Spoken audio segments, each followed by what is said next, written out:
Okay, good morning, boys and girls. So Miss Simon is going to read aloud Tomas and the Library Lady.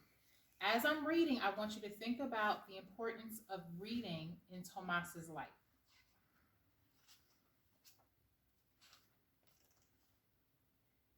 It was midnight. The light of the full moon followed the tired old car. Tomas was tired too, hot and tired. He missed his own bed in his own house in Texas.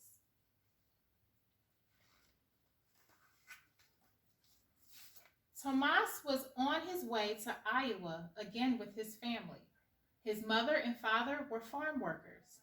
They picked fruit and vegetables for Texas farmers in the winter and for Iowa farmers in the summer.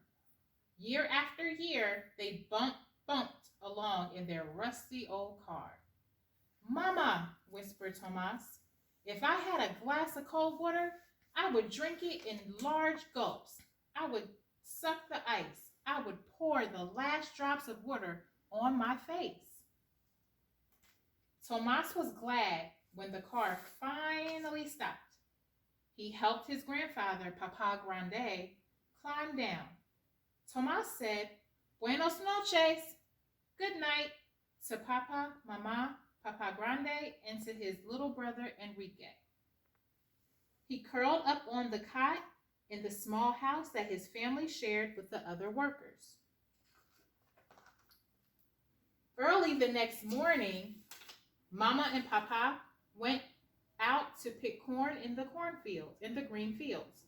All day they worked in the hot sun. Tomas and Enrique carried water to them. Then the boys played with a ball Mama had sewn from an old teddy bear. When they got hot, they sat under a tree with Papa Grande. Tell us the story about the man in the forest, said Tomas.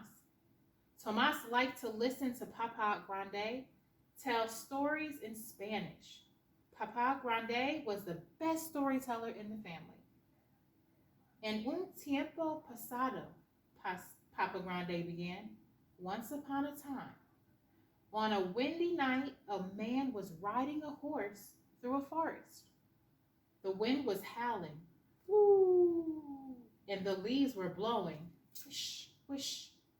All of a sudden, something grabbed the man. He couldn't move. He was too scared to look around. All night long, he wanted to ride away, but he couldn't. How the wind howled. Ooh, how the leaves blew. How his teeth chattered. Finally, the sun came up. Slowly, the man turned around. And who do you think was holding him? Tomas smiled and said, a thorny tree? Papa Grande laughed. Tomas, you know all my stories, he said. There are many more in the library.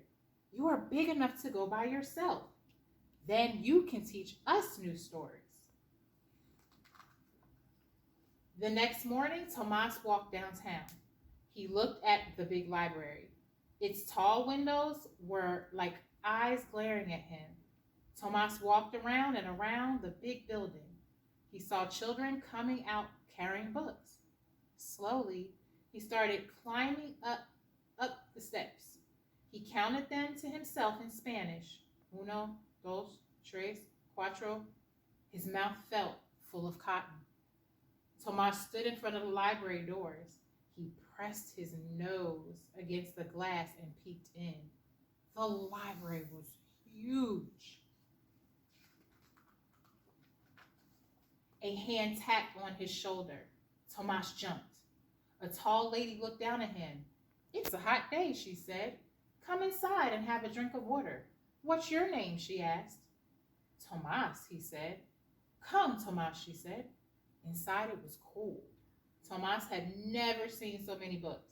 The lady watched him. Come, come, she said again, leading him to a drinking fountain. First, some water. Then I will bring books to this table for you. What would you like to read about?